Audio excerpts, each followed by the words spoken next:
I'm Rebecca with League of Extraordinary Cosplayers, and today I'm here with Todd Haberkorn at MCM Birmingham. Right. And Todd, how's your day been so far? You know, it's been great. The fans have been lovely, and the staff is wonderful here, and I love being in the dealer room because that's usually one of my favorite aspects of a convention, is seeing the fantastic dealer rooms, and this one is no exception. It's been great. You've recently just been cast in Free. How are you preparing for the role? Well, you know, it happened so fast that the casting just happened not too long ago, and then it got announced, and then I was here at the convention. So we start recording it very soon.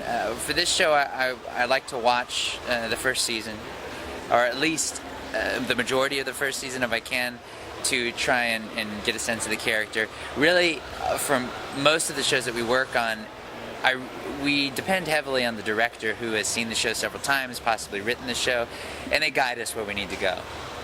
Yeah. Okay. You've been to England quite a few times. Do you have a favourite location or thing to do while you're here?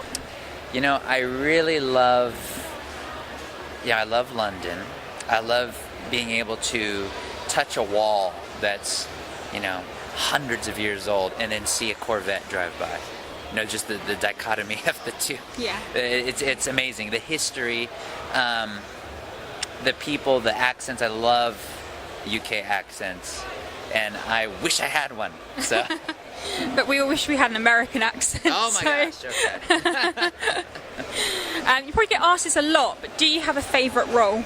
Well, I think it's got to be Natsu from Fairy Tail, because if I'm going to get a tattoo of a character or from a show, that better be the favorite, because it's my only tattoo. So it's got to be Natsu. Okay. And can you tell us about any future projects you have lined up?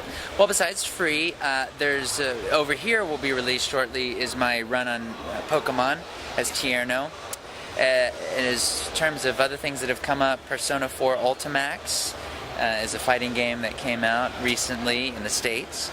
And then there's, gosh, a lot of audiobooks coming, and more Star Trek Continues. Okay. On your website, I know education's very important to you when it comes to acting and getting into voice acting.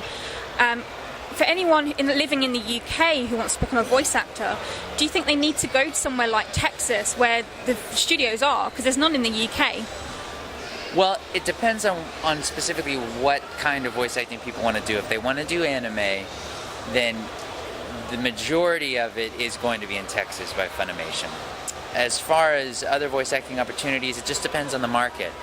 A lot of audiobooks are done in New York, a lot of animation and video games are done in LA. So those are the three main coasts for voiceover work, and it just depends on what people want to do and the ambition they have. Because when you go somewhere like LA or New York or Texas, you're dealing with a huge talent pool, and it can be daunting. And so I think it's about assessing really what someone's strengths and weaknesses are, and focusing on those strengths and learning to combat the weaknesses.